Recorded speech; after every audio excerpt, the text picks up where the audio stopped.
அண்ணா, பத்திரிகை நண்பர்களுக்கு எங்களுடைய காலை வணக்கம்.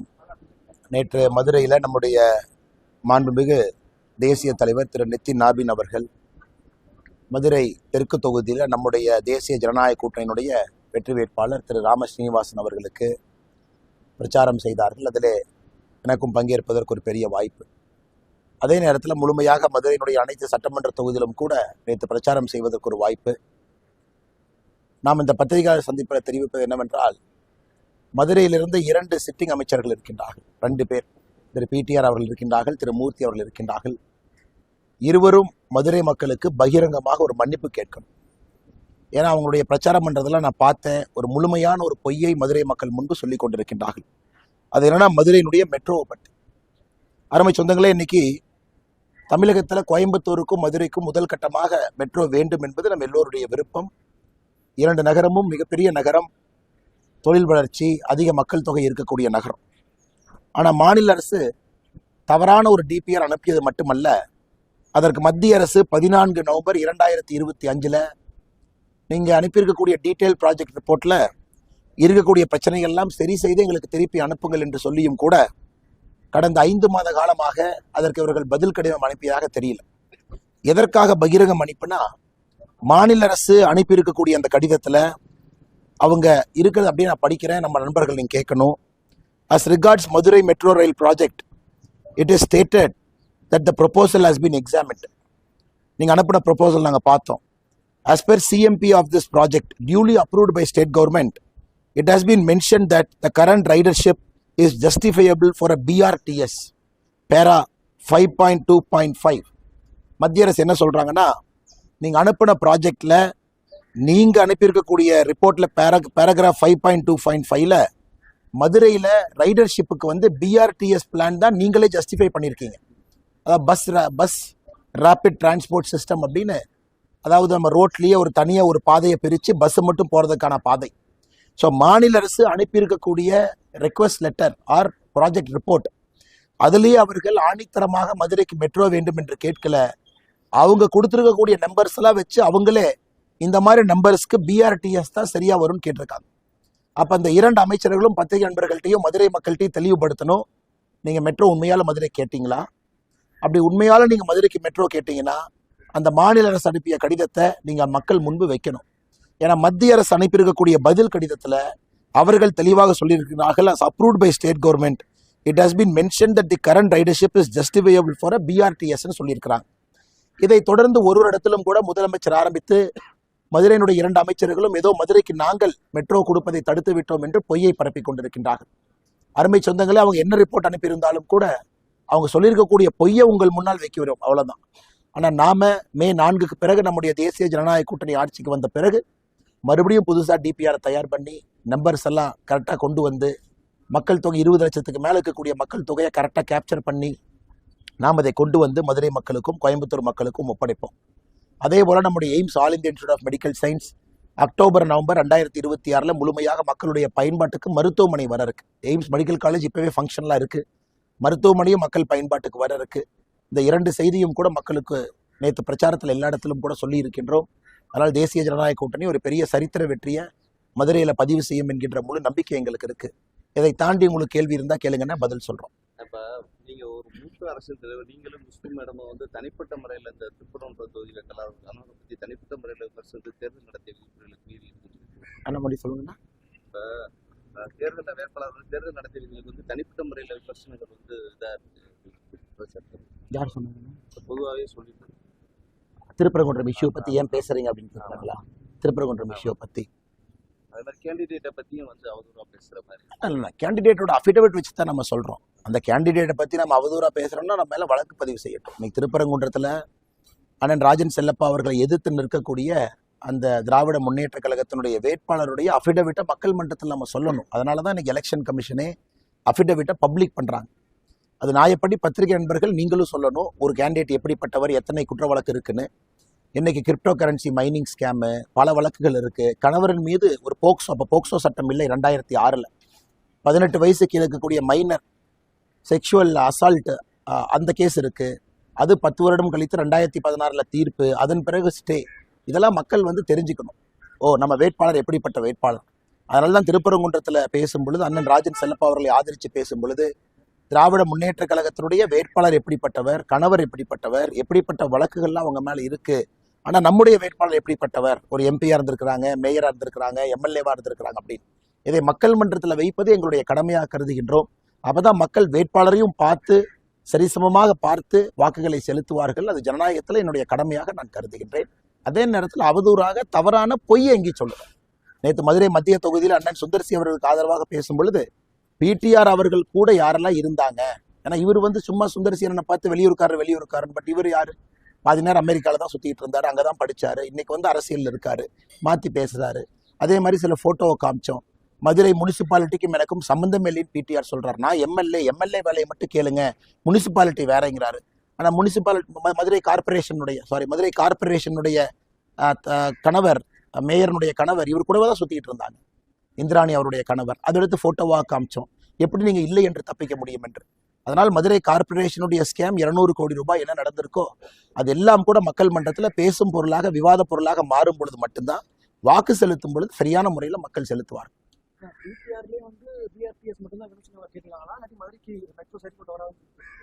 ஐயா, இவங்க கொடுத்த டிபிஆர் நான் திரும்ப படிக்கிறேன் பாருங்க. as per CMP of the project duly approved by state government, it has been mentioned that the current ridership is justifiable for a BRTS. இவங்க என்ன சொல்றாங்கன்னா, அந்த பிளான் கொடுக்கும் பொழுது மதுரையில் இவங்க எத்தனை மக்கள் ஏறுவாங்க இறங்குவாங்க, ஒரு நாள் எத்தனை பேர் பயணம் பண்ணுவாங்க, எல்லாத்தையும் மென்ஷன் பண்ணி மாநில அரசே மென்ஷன் பண்றாங்க. நாம கொடுத்திருக்கிற ரைடர்ஷிப் நம்பருக்கு பிஆர்டிஎஸ் தான் ஜஸ்டிஃபையபிள்னு கொடுக்குறாங்க. ஐயா, ரிப்போர்ட்டே நீங்க தவறாக கொடுத்துட்டீங்க பாருங்க. பேரா 5.2.5 மாநில அரசு இல்லை என்று சொல்லட்டும். மெட்ரோ மட்டும் வேண்டும் நீங்க கேட்டீங்கன்னா அதுக்கான நம்பர்ஸ் கொடுக்கணும். 20 லட்சம் எதுவுமே இல்லாம நீங்க மெட்ரோ வேண்டாம் என்பதற்காகத்தான் இந்த ரிப்போர்ட்டே நீங்க கொடுத்துருக்கீங்க. அரசியல் நேரத்தில் இது பொய் சொல்லணும் அப்படின்னு. அதனால மாநில அரசு இதுவரை கிளாரிஃபை பண்ணல. நாம தொடர்ந்து இந்த லெட்டரை பத்தி பேசிக்கிட்டே இருக்கோம். மெட்ரோ ரிஜெக்ட் பண்றாங்க. நீங்க கொடுத்த லெட்டரை முதல்ல மக்கள் மன்றத்தில் வைங்க. மதுரைக்கு மெட்ரோ நாங்கள் கொண்டு வருகின்றோம், ஆனா நீங்க மெட்ரோ கேட்டீங்களா? பிஆர்டிஎஸ் தானே கேட்ட மாதிரி தானே இந்த லெட்டர்ல மிக தெளிவாக மத்திய அரசு நவம்பர் 14, 2025 கொடுத்திருக்கிறாங்க. இது முடிந்த பிறகு உங்களுக்கு இந்த வாட்ஸ்அப் குரூப்லயும் நான் சர்க்குலேட் பண்ணிடுறேன், அதையும் மார்க் பண்ணி கொடுத்துட்றேன். பத்திரிகை நண்பர்கள் நீங்க அதை பாருங்க.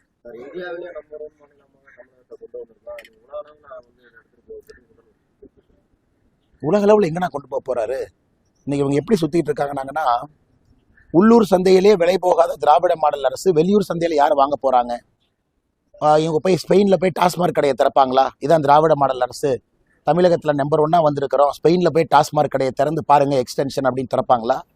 இல்ல அர்ஜென்டினால போய் பாலியல் வன்கொடுமை அதிகப்படுத்துவாங்களா? இல்ல தமிழ்நாட்டில் பாருங்க இவ்வளவு வழக்குகள் அதிகப்படுத்தி இருக்கிறோம், அர்ஜென்டினாக்கு வந்திருக்கிறோம், டாஸ்மார்க் திராவிட மாடல் அரசு வெளியே கொண்டு போறோம், என்னென்ன நம்பர் 1ங்கிறாங்க. அதனால் இவர்கள், நான் உண்மையை சொல்ல வேண்டும் என்றால், வாய் இருக்கிறனால திமுகவுடைய தலைவர்கள் பிழைத்துக் கொண்டிருக்கின்றார்.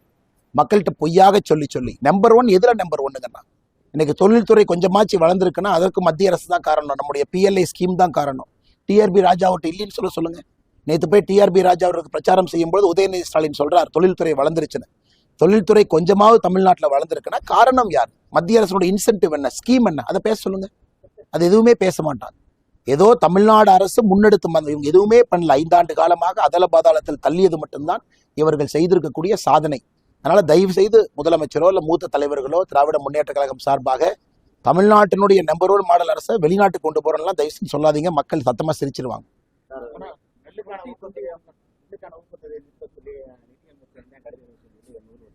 ஆனா நிதியமைச்சர் மிக தெளிவாக குறிப்பிட்டிருக்கின்றார்கள், நாங்கள் அது போன்ற கடிதம் எழுதவே இல்லை.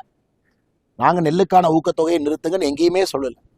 மத்திய அரசு சொல்லி இருப்பது மினிமம் சப்போர்ட் பிரைஸ், MSPக்கு மேல, குறைந்தபட்ச ஆதரவு விலைக்கு மேல மாநில அரசு ஊக்கத்தொகை கொடுப்பதற்கு முழுமையா உரிமை இருக்கு. இந்தியாவில் எந்த மாநில அரசு என்ன வேணாலும் ஊக்கத்தொகை கொடுக்கலாம், நாங்க தடுக்க மாட்டோம். ஆனா அவர்கள் சொல்லி இருப்பது கிராப் டைவர்சிபிகேஷன், அதாவது நமக்கு ஆயில் சீடு, பருப்பு வகைகள், பல்சஸ், அது போன்ற நிறைய கிராப்ஸ் வேணும், அதற்கும் ஊக்கத்தொகை கொடுத்து டைவர்சிஃபை பண்ணுங்க அப்படின்னு தான் சொல்லியிருக்கிறாங்க.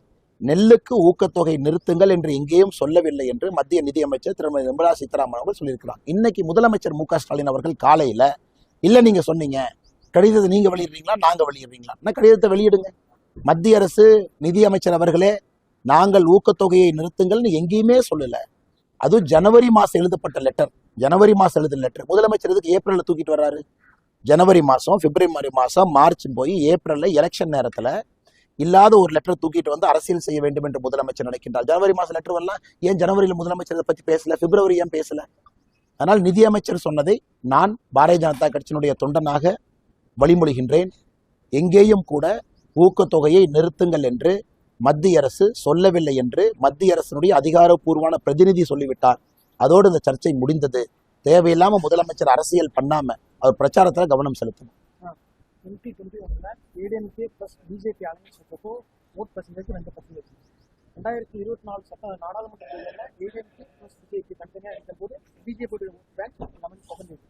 ஸோ ஒன்று சேர்ந்தா கூடணும், ஆனால் இங்கே புரிஞ்சாதானே நான் குறையுது. அந்த கால்குலேஷன் எப்படி பண்ணுறேன்?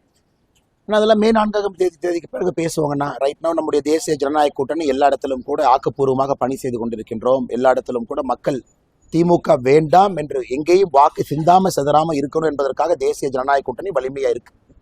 நமக்கு திமுகவுக்கு எதிரான வாக்கும் நமக்கு வேண்டும், நமக்கான வாக்கும் நமக்கு வேண்டும். இரண்டும் 2026 ஒன்றாக சேரும் பொழுது ஒரு பெரிய இமாலய வெற்றியை தேசிய ஜனநாயக கூட்டணி பெறும் என்கின்ற முழு நம்பிக்கை இருக்கு. ஓய்வு பெற்ற நீதிபதி நேற்று வந்து சென்னையில வந்து ஜீரோ மோடி அப்படின்னு சொல்லி அண்ணா அந்த யாருன்னா பரந்தாமன் அவராண்ணா? நிதியமைச்சர் கணவருக்கு என்னென்ன வேலை? அவருக்கு பர்கலா பிரபாகர் அவருக்கு இதான் வேலை. எந்தெந்த ஊர்ல எலெக்ஷன் நடக்குதோ ஒரு பெட்டி தூக்கிட்டு போயிடுவார். அங்க போய் உட்கார்ந்து நிதியமைச்சர் சரியில்லை, இவங்க சரியில்லை, அவங்க சரியில்லை, இதையே தான் பேசிட்டு இருப்பார். அவர் பேசக்கூடிய என்ன ஆதாரம் இருக்கு? இந்த குரூப் தான் உட்கார்ந்து ஏதோ ஆந்திரால தெலுங்கானால எலெக்ஷன் நடந்த பொழுது தேர்தல் ஆணையம் மிட்-நைட் 2 மணிக்கு பதிவான ஓட்டை எலக்ட்ரானிக் முறையில மாத்தினாங்கன்னு கட்டுக்கதை விட்டுக்கிட்டு இருந்தாங்க. இந்த மாதிரி குரூப்புங்கண்ணா அது. இன்னைக்கு அவங்க ஏதோ ஜீரோ பிஜேபின்னு ஒரு அணியை ஃபார்ம் பண்ணி உட்கார்ந்துருக்காங்க. இவங்கெல்லாம் யாருன்னு அடிப்படையில் இவங்க எல்லாம் யார்? இந்த பரந்தாமன் அவர்களோ இந்த பர்கலா பிரபாகர் அவர்களோ அடிப்படை இல்லாத இவங்களாம் வேலை இல்லாதவங்க. அதிலும் இவர்கள் திராவிட முன்னேற்ற கழகத்தினுடைய கைக்கூலிகளாக மாறி இருக்கின்றார்கள். அவங்க போடக்கூடிய ரெண்டு எலும்பு துண்டை தூக்கி போடுறாங்கிறக்கா அதை கவிக்கிட்டு வந்து பத்திரிகையாளர் மன்றத்தில் பிரஸ் மீட் வச்சு உங்க டைமையும் பொதுமக்களுடைய டைமையும் வேஸ்ட் பண்ணிட்டு இருக்கிறாங்க. பாரதிய ஜனதா கட்சி, பாரத பிரதமர் நரேந்திர மோடி அவர்கள் தமிழகத்திற்கு எவ்வளவு நிதி கொடுத்திருக்கின்றார்கள் என்று உங்களுக்கு தெரியும். 14 லட்சம் கோடிக்கு மேல். அது மாநில அரசு இல்லைன்னு சொல்லுங்க. மத்திய அரசுடைய திட்டங்கள் எவ்வளவு வந்திருக்கு, அதை வந்து நம்முடைய ஸ்டாலின் ஐயா இல்லைன்னு சொல்லுங்க. ஏதோ இவங்க வந்து தமிழ்நாட்டில் நடந்திருக்கக்கூடிய பாலியல் வன்கொடுமையை பத்தி பேச மாட்டாங்க, திராவிட முன்னேற்ற கழகத்தினுடைய கரப்ஷனை பத்தி பேச மாட்டாங்க. எல்லாம் திராவிட முன்னேற்ற கழகம் புனிதமா. ஆனா பிரஸ் மீட் வச்சு இது நடந்திருக்கு அது நடந்திருக்குன்னு ஏன்னா வேங்கை வயல் நடந்து செல்லுங்க. இந்த பர்கலா பிரபாகரோ இங்க இருக்கக்கூடிய பரந்தாமனோ வேங்கை வயலுக்கு போய் பார்த்தாங்களா? மாநில அரசை பத்தி பேசினாங்களா? எதையும் பேச மாட்டாங்க. சும்மா திமுக காரங்க போற ரெண்டு எலும்பு துண்டை கவிக்கிட்டு வந்து பிரஸ் மீட்ல தேவையில்லாம உளறி கொட்டுவது தான் இவர்கள் முன்னிலை வேலையாக இருக்கு. அதெல்லாம் மக்கள் கண்டுக்க மாட்டாங்க, அதெல்லாம் கடந்து போயிடுவாங்க.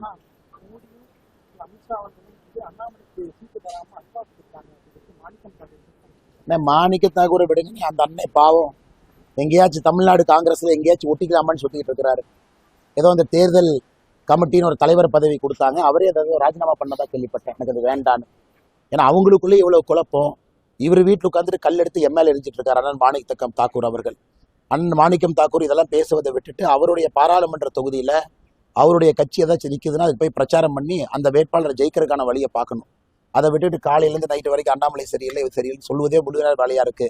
அப்படி இவ்வளவு பேசுறீங்களே, அப்புறம் எதுக்காக நீங்க அந்த பொறுப்புல இருந்து ரிசைன் பண்ணீங்க? உங்களுக்கு தான் கட்சி ஒரு பொறுப்பு கொடுத்துட்டு, ஏதோ தேர்தல் தலைமை குழு பொறுப்பா ஏதோ ஒரு பொறுப்பு கொடுத்துச்சு மாணிக்கம் தாக்கூர், கண்காணிப்பு குழுவாங்கன்னா அந்த வேலையை ரிசைன் பண்ணிட்டு ஏன் அப்படி பேசிட்டு இருக்காருங்கன்னா அதுக்கு பதில் சொல்லுங்க.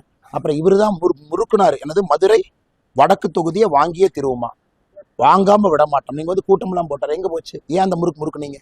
உங்களை திராவிட முன்னேற்ற கழகம் எங்க உட்கார வைக்குமோ காங்கிரஸ் கட்சியை கரெக்டா அந்த இடத்துல கூப்பிட்டு உட்கார வச்சிருக்கிறாங்க. மதுரை வடக்கு தொகுதியை மட்டும் வாங்கலினா மான பிரச்சனை. நீங்க அப்படிங்க பாரதிய காங்கிரஸினுடைய அடிப்படை தொண்டர் பதவியிலிருந்து ரிசைன் பண்ணிருக்கிறோம்ல. அதனால சகோதரர் மாணிக்க தாக்கூர் அவர்களுக்கு வேற வேலை இல்லை, சும்மா வம்பிழுப்பதற்காக என்னை சீண்டி கொண்டிருக்கின்றார்.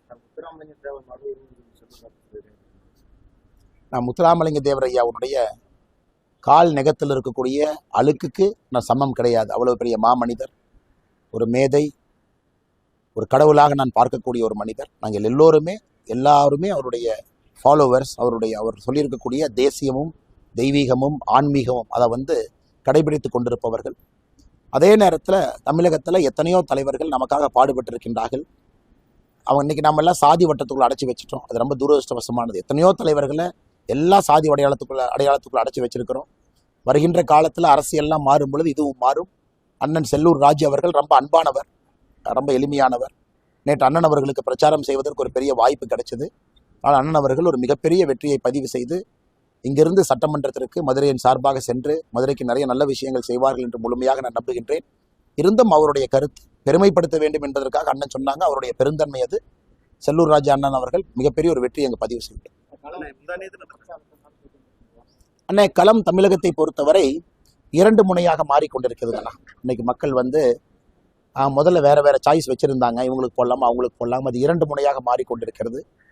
திராவிட முன்னேற்ற கழகம் அவங்களுடைய தொண்டர்கள் கடுமையாக களத்தில் வேலை பார்த்துட்டு இருக்கிறாங்க. ஆனாலும் ஆட்சிக்கு எதிரான அலை மிகப்பெரிய அலையாக இருக்கிறது. அது அவங்களால வேலையின் மூலமாக அதை சரி செய்ய முடியாது. இன்னைக்கு பாரதிய ஜனதா கட்சி, அனைத்து இந்திய அண்ணா திராவிட முன்னேற்ற கழகம் தலைமையிலான தேசிய ஜனநாயக கூட்டணி மிக கடுமையாக பணி செய்து கொண்டிருக்கின்றார்கள். அதனால ஒரு பெரிய அலை இப்போ தான் உருவாக ஆரம்பிச்சிருக்குது, நம்ம பார்க்க முடியுது களத்தில். அதனால ஒரு பெரிய ஒரு ஹிஸ்டாரிக் ஒரு இமாலய வெற்றியை நோக்கி தேசிய ஜனநாயக கூட்டணி நகர்ந்து கொண்டிருக்கிறது. அது மே 4ஆம் தேதி நமக்கு நிச்சயமாக வாக்கு எண்ணும் பொழுது தெரியும். நடைபெற்ற டெல்லி சென்னை மேட்ச்ல டெல்லி தோல்வி அடைந்து சென்னை ஜெயிச்சிச்சு. அதே தான் வரக்கூடிய தேர்தலையும் நடைபெறும் நம்ம முதல்வர் அண்ணா இவருக்கு ஐபிஎல் பார்க்கறத வேலையானே. தமிழ்நாட்டில் எவ்வளவு பிரச்சனை நடந்துட்டு இருக்குது. முதலமைச்சர் டிவி ரிமோட்டை கொண்டு போய் ஐபிஎல்ல போட்டு டெல்லி ஸ்கோர் என்ன, சென்னை ஸ்கோர் என்ன, இது 2 பார்க்கறத அவர் வேலையா? அதனால முதலமைச்சர் அவர்கள் இந்த சின்ன பிள்ளைத்தனமாக இருந்து வெளியே வரணும். இந்த கிரிக்கெட் மேட்ச் ஸ்கோர் எடுத்துக்கிட்டு இவன் ஜெயிச்சான், அவன் ஜெயிச்சான், அப்படி ஜெயிச்சான், இப்படி ஜெயிச்சான். அண்ணே, டெல்லி நம்முடைய சென்னை அணி, அதில் இருக்கக்கூடிய எல்லாருமே தமிழ் ஆட்டக்காரர்கள் எல்லா இடத்துலையும் போய் ஆடுறாங்க, எல்லா அணிக்கும் ஆடுறாங்க. அதனால முதலமைச்சர் அவர்கள் இந்த கிரிக்கெட் மேட்ச் தூக்கிட்டு இவன் ஜெயிச்சான் அவன் ஜெயிச்சான்னு சொல்றதை விட்டுட்டு அவர் நன்றாக புரிந்து கொள்ள வேண்டும். அவருக்கு தூங்கி எந்திரிச்சா டெல்லி வர்சஸ் தமிழ்நாடு, டெல்லி வர்சஸ் தமிழ்நாடு இப்படிதான் சுத்திட்டு இருக்காரு. இந்த தேர்தல் ரொம்ப தெளிவான தேர்தலுங்கன்னா கோபாலபுரத்தினுடைய ஊழல்வாதிகளுக்கும் தமிழக மக்களுக்கும் இடையில் நடக்கக்கூடிய தேர்தல் தான் இது.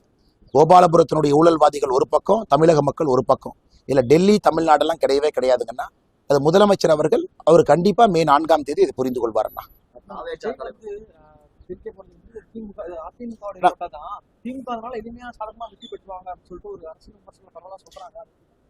விஜய் அவர்கள் அவருடைய கட்சி, அவர் மக்கள் மன்றத்தில் இருக்கிறாங்க, அவரு ஓட்டு கேட்கிறாரு, ஓட்டு சேர்க்கட்டும்னா அது அவருக்கு விட்டது. யாரு விஜய்க்கு போட வேண்டும் என்று நினைக்கின்றார்களோ தமிழக வெற்றி கழகத்துக்கு போறாங்க. இதெல்லாம் சித்தாந்த அடிப்படையில நீண்ட நெடுங்காலமாக அரசியல் இருக்கக்கூடிய கட்சிகள், கேடர் இருக்கக்கூடிய கட்சிகள், எலெக்ஷன் மேனேஜ்மெண்ட் தெரிஞ்ச கட்சிகள் யாரையும் நான் குறைவா இட போடலீங்கன்னா அவங்கவுங்களுக்கு அவங்க ஸ்ட்ரென்த்து. நான் என்டிஏனுடைய ஸ்ட்ரென்த்தை பத்தி பேசுறேங்கன்னா திமுக வேண்டாம் என்று மக்கள் முடிவு செய்து விட்டால் என்டிஏ வேண்டும் என்று தான் சொல்வார்கள். அதுதான் அரசியலுடைய கள நிலவரம். அதைத்தான் நான் உங்களுக்கு சொன்னேன். பிரச்சாரத்தை எப்படி பாக்குறீங்க? சைக்கிள், ரோட் ஷோ, இளைஞர்கள்லாம் பின்னாடி போய் விழுகிறாங்க, விபத்துக்குள்ளாகிறாங்க.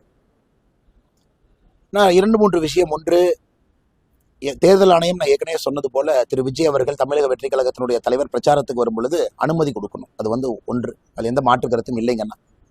அதே நேரத்தில் ஒரு கூட்டத்தை கட்டுப்படுத்த வேண்டிய கடமை முழுமையாக காவல்துறைக்கு நம்ம சொல்ல முடியாது, அதையும் அவங்க பார்க்கணும். அதே நேரத்தில் விஜய் அவர்களும் பாதுகாப்பாக இருக்கணும், அதுவும் முக்கியம்.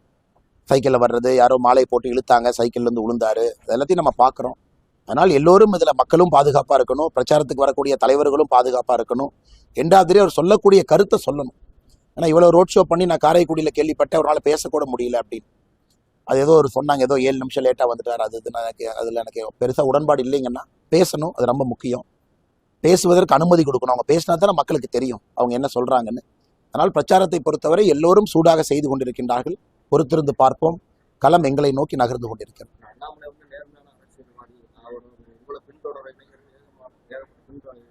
நிறைய இளைஞர்கள் பாரதிய ஜனதா திடீர்னு சட்டமன்ற தேர்தல் அண்ணாமலை நிற்கல அப்படின்றப்ப மிகப்பெரிய வருத்தம். அந்த வருத்தமெல்லாம் இல்லைங்கன்னா எல்லா இளைஞர்கள் நம்மகிட்ட இருக்காங்கன்னா, நல்லவர்கள் இருக்கிறாங்க, வல்லவர்கள் இருக்கிறாங்க. அதுக்கு நான் இளைஞர்களை தப்பா சொல்ல பல இடத்துல நான் சொல்றேன். அண்ணா அந்த 18 வயசுல ஓட்டு போடுறவங்க தமிழ்நாட்டில் 17 லட்சம், 20 வயசுலேருந்து 29 வயசு 1,07,00,000. இந்த முறை இளைஞர்கள் தீர்மானிக்கக்கூடிய தேர்தல். 1,28,00,000 பேர் இளைஞர்கள் இருக்கிறாங்க. 30 வயசு கீழே சகோதரர்கள் எல்லோருமே 30 வயசு கீழே. அவங்க ஆஸ்பிரேஷன் வேறங்கன்னா தமிழ்நாட்டினுடைய வளர்ச்சியை வேற மாதிரி பார்க்குறாங்க. அந்த ப்ரெஸ் மீட்டே எடுத்துக்கிட்டிங்கன்னா எத்தனை பேர் 30 வயசு கீழே இருக்கிறீங்க? 4-5 பேர் ப்ரெஸ் மீட்லேயே 30 வயசு கீழே இருக்கிறீங்க சகோதரர்கள். ஒரு காலத்தில் ஜேர்னலிஸ்ட்னா 50 வயசு 60 வயசு தான் பார்த்துருக்கோம். இன்னைக்கு நீங்களே வந்து கேள்வி கேட்குறீங்க, மீடியா சேனல் நடத்துறீங்க. அதனால் இளைஞர்கள் கையில் உலகம் வந்து விட்டது. அதனால் வாக்கு செலுத்தும் பொழுது யோசிச்சு போடுங்க. அது மட்டும்தான் என்னுடைய அன்பான வேண்டுகோள். என்டிஏவுக்கு போடுங்க அப்படிங்கிறது என்னுடைய வேண்டுகோள். அதை நீங்கள் நிறைவேற்றுவீங்க அப்படின்னு நாங்கள் நம்புறோம். காங்கிரஸ் திமுகவுடைய தோல்வி கூட்டணிக்கிடையே ஒற்றுமை இல்லைங்கண்ணா. அவங்க கேம்பெயின் கூட ஒன்றா பண்ணல. நிறைய இடத்துல எக்ஸ்ட்ரா கேண்டிடேட்டை போட்டு வச்சிருந்தாங்க. காங்கிரஸ் 6 இடத்துல எக்ஸ்ட்ரா கேண்டிடேட்டு, திருமாவளவன் அண்ணன் 3 இடத்துல எக்ஸ்ட்ரா கேண்டிடேட்டு, மார்க்சிஸ்ட் கட்சி 3 இடத்துல எக்ஸ்ட்ரா கேண்டிடேட்டு. உதாரணத்துக்கு ராஜ்பவன் தொகுதி எடுத்துக்கிட்டிங்கன்னா பாரதிய ஜனதா கட்சி சார்பாக மாநில தலைவர் VP ராமலிங்கம் நிற்கிறார். அவருக்கு எதிராக கை சின்னமும் நிற்குது, உதயசூரியன் நிற்குது. எப்படின்னா மக்கள் ஓட் போடுவாங்க. ஒரு இடத்துல பார்த்தேன் பானையன் நிற்குது, உதயசூரியன் நிற்குது, கை சின்னமும் நிற்குது. ஆப்போசிட்ல பாரதிய ஜனதா கட்சி நிற்குது. அதனால் கூட்டணியில ஒற்றுமை இல்லை. புதுச்சேரியை பொறுத்தவரை அதே தோல்விக்கு ஒரு முழு காரணமாக இருக்கும். ரெண்டாவது, அவங்களுக்கு முதலமைச்சர் வேட்பாளர் ஒரு பெரிய குழப்பம். காங்கிரஸை பொறுத்தவரை, நம்மை பொறுத்தவரை என் ரங்கசாமி ஐயா மிக தெளிவானது, முதலமைச்சர் வேட்பாளர் இல்லை. மூன்றாவது, ராகுல் காந்தியினுடைய பிரச்சாரம் ஒரே நாள் கடைசி நாள் பண்ணிட்டு போயிட்டார். ஸோ அதிலும் ராகுல் காந்தி அவர்கள் திமுகவினுடைய பெயரை சொல்லலை, MK ஸ்டாலின் ஐயா பேரை சொல்லலை. ஸ்டாலின் அவங்களும் ஒரு நாள் தான் போனாங்க, அவங்களும் ராகுல் காந்தி அவங்க பேரை சொல்ல, காங்கிரஸ் பேரை சொல்ல. அதனால் என்னை பொறுத்தவரை அங்கே இந்தி கூட்டணி படுதோல்வி அடையும். காரணம் நான் சொன்ன காரணங்களுக்காக. கேரளாவை பொறுத்தவரை காங்கிரஸ், கம்யூனிஸ்ட், பாரதிய ஜனதா கட்சி மூன்றும் கடுமையான போட்டி, மும்முனை போட்டி. இந்த முறை பாரதிய ஜனதா கட்சியை பொறுத்தவரை காசர்கோடு மஞ்சேஸ்வரில் இதற்கு முன்பு நம்ம 89 ஓட்டில் தோத்தோம், அப்புறம் ஒரு 800 ஓட்டில் தோத்தோம். அவ்வளோ க்ளோஸான எலெக்ஷனுங்கன்னா இந்த முறை அதுக்கு மஞ்சேஸ்வர் ஜெயிப்போம், பாலக்காடுலேருந்து ஆரம்பித்து திருச்சூர் ஜெயிப்போம். திருச்சூர்லேயே பார்த்தீங்கன்னா 2-3 நல்ல நாட்டிக்கான ஒரு தொகுதி இருக்குது, அங்கே தான் ஜெயிப்போம். தேவிக்குளம் ரொம்ப சிறப்பாக இருக்குது, திருவனந்தபுரத்தில் 2-3 தொகுதி நல்லா இருக்குது, களக்கூட்டம் நல்லா இருக்குது. அதனால் நான் நிறைய பேர் எதுக்கு சொல்கிறேன்னாங்கன்னா, நிறைய தொகுதிகளில் இந்த முறை பாரதிய ஜனதா கட்சியினுடைய வெற்றி கேரளாவில் கிடைக்கும்.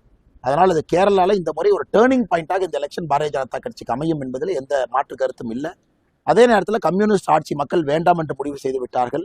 அந்த எதிர்வாக்குகள் யாருக்கு போயிருக்குன்னு நம்ம தேர்தல் ரிசல்ட் வந்த பிறகுதான் நமக்கு தெரியுங்க. அமித்ஷாஜி அவங்களுடைய பிரச்சாரத்தை ஆல்மோஸ்ட் ஃபைன் டியூன் பண்ணிட்டாங்கன்னா பிரச்சாரத்துக்கு வர்றாங்க. அமித்ஷாஜியினுடைய டேட்டை நம்முடைய மாநில தலைமை ஆல்மோஸ்ட் ஃபைனலைஸ் பண்ணிட்டாங்க. நம்முடைய தேசிய தலைவர் நேற்று இன்னைக்கு இருக்கிறாங்க, அமித்ஷாஜி வர்றாங்க, மோடிஜி வர்றாங்க. அது அதிகாரப்பூர்வமாக டேட் அறிவிப்பாங்க. அமித்ஷாஜி உறுதியாக வர்றாங்க, அந்த கன்ஃபர்மேஷன் அவங்க கொடுத்துட்டாங்கன்னா.